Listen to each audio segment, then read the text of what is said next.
All right, hey everybody. So today we're going to talk about stock, investing in stock.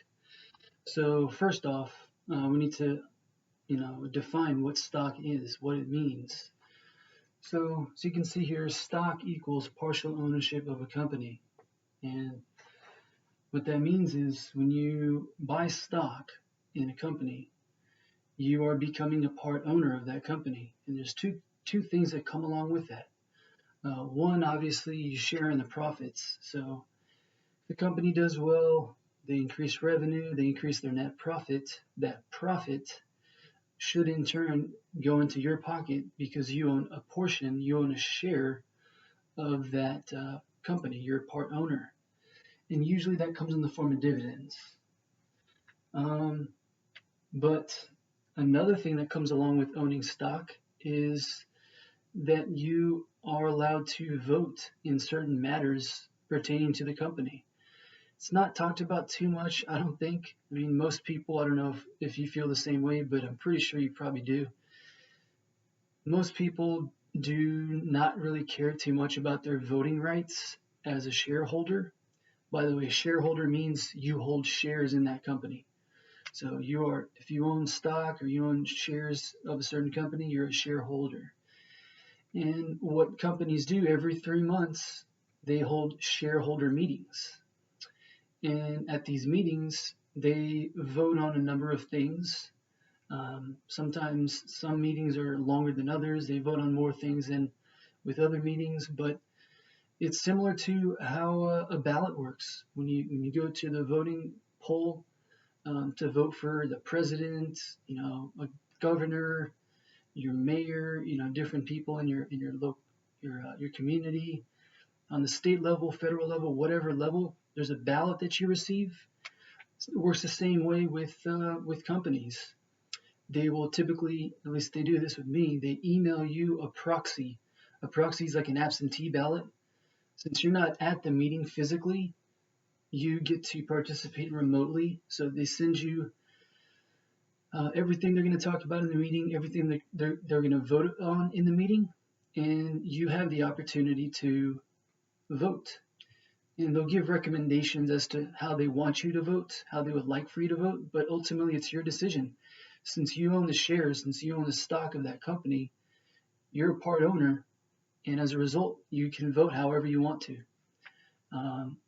I typically just follow their recommendation because I don't really keep track too much about the minutia, the micromanagement that goes on within the company.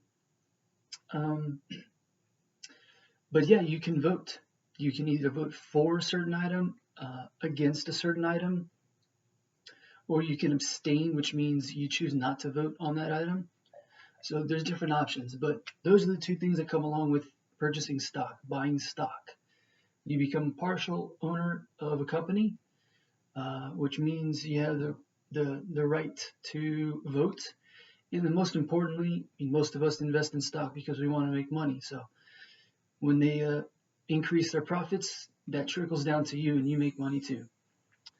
So one thing that I want to mention, when you buy stock, what you're essentially doing is you're buying shares. Here in green, buying shares.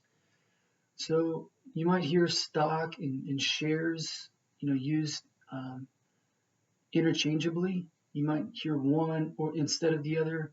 You might hear them interchangeably. It means the same thing. If you own stock, you own shares. A share is just how we measure how much stock you have. Like, for example, if somebody asks you how much money do you have, you don't say I have 10,000 pennies or I have 3,500 nickels. No, you say I have 35 bucks or I have $100. And so when somebody asks you how much stock do you own in this company, you tell them I have 50 shares, or I have 13 shares, or 100 shares. So hopefully that gives you a better idea of how those words are used and gives you a better idea of some of the vocabulary that is used when it comes to buying stock.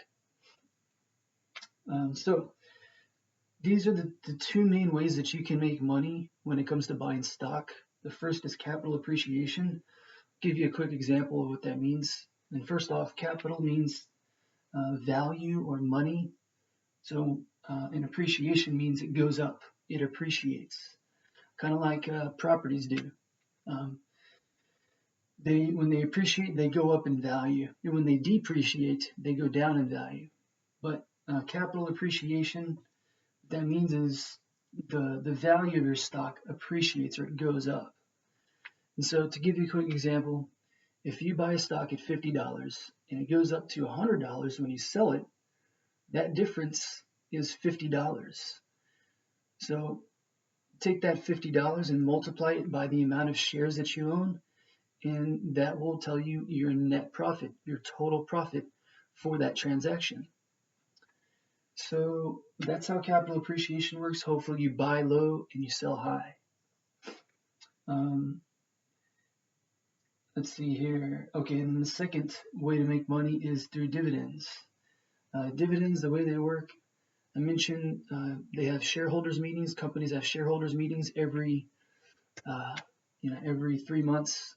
Oh yeah, I didn't mention that. I'm sorry. So they hold shareholders meetings every 3 months, every quarter. A quarter is 3 months because there's 4 quarters, right? Total in a year. 12 months in a year divided by 4, or every quarter, that gives you 3 months. So they have shareholders meetings every 3 months, and usually at the shareholders meetings they say, hey, we're going to pay a dividend up in the near future. Anybody that owns our stock as of this date is going to receive our dividend. And so they pay out their dividend eventually. Like I said, it happens every 3 months. 99% of the time, they're going to pay out dividends, or I would say 99% of companies will pay out dividends every 3 months. The other 1% will pay out once a year, maybe 2 times a year, but 99% of companies will pay out dividends 4 times a year.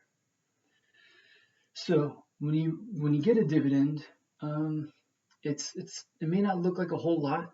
I'll give you an example in just a little bit.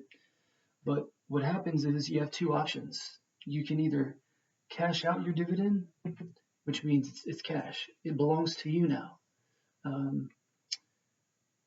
You receive money for it. You receive cash, like literally cash for it. So your balance increases by that amount. You can keep the money. You can invest it if you want to. You can just leave it sitting in the corner on the side, not do anything with it. You can transfer it to a different account. You can do whatever you want with it because it belongs to you now. Second option is to reinvest the dividend. Now, if you're looking to grow your money as much as possible, you're probably going to want to reinvest. I'll get into that in a little bit. But what I want to do right now is I want to give you a quick example of how dividends work, how they're paid out. So here's an example of a dividend payout. Let's say you invest $100 in a company, and the stock price of that company is $50. So if you have $100, you invest $100, and it's $50, you do the math. 100 divided by 50 is 2 shares. That means you own now 2 shares of this company. And let's say the dividend for this company, again, dividends are paid out every 3 months. So, or every quarter. So let's say this quarter, this company is paying 25 cents, a 25-cent dividend for every share that you own. So 25 cents is the dividend, and you own 2 shares. So again, you do the math.